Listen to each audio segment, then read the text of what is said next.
Hi, welcome to The Whole Truth.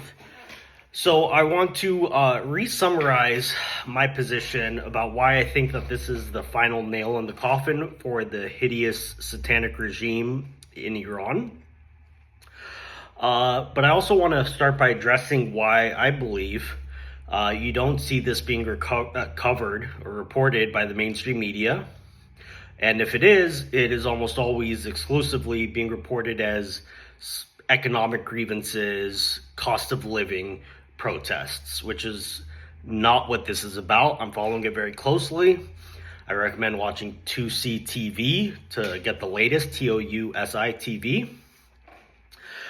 But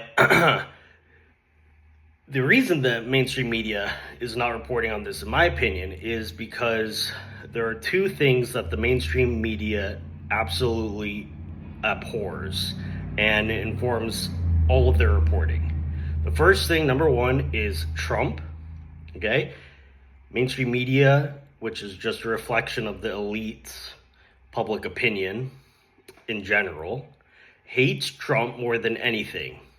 So if you realize that that's where they're coming from, they're not going to report anything that reflects positively on Trump unless they're forced to, unless it absolutely becomes necessary for their bottom line. The second thing that they hate is Israel. And of course, their overthrow of the regime in Iran will be good for Israel and will reflect positively on Israel, which is the other reason. So I think it might sound simplistic, but if you keep that in mind whenever watching mainstream media on these types of topics, I think it explains a lot. So back to where I was going about why I think that this is the final nail in the coffin for this regime, and I'm talking weeks. This is not economic in nature. That's not what this is about. But there is an economic collapse. And so people have no reason not to protest because they have nothing to lose. What are they going to stop, go back to work and not make any money?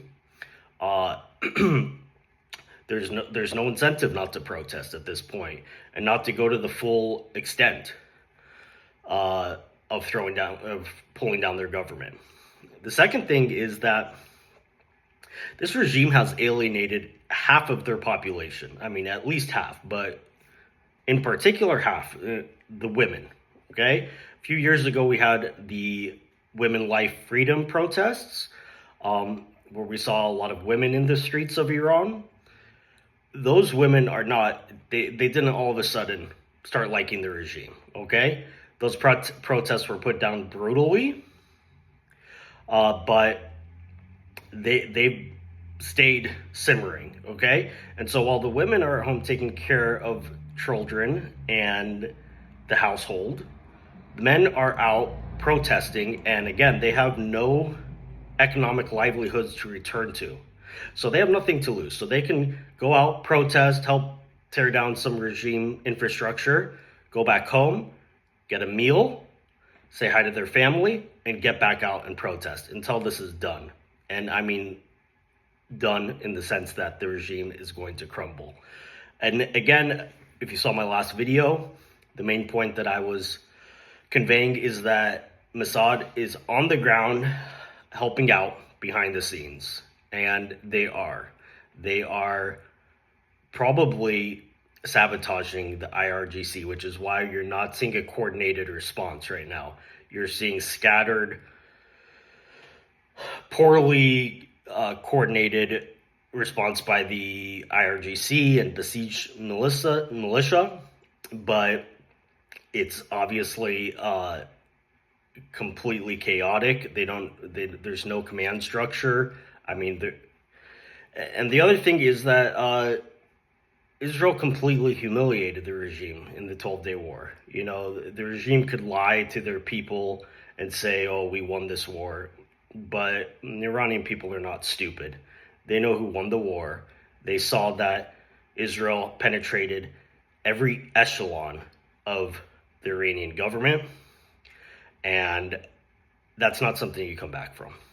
So 2 weeks. Give it 2 weeks. If I'm wrong, I'll admit it. But in 2 weeks, I don't think Khomeini will be in charge of Iran.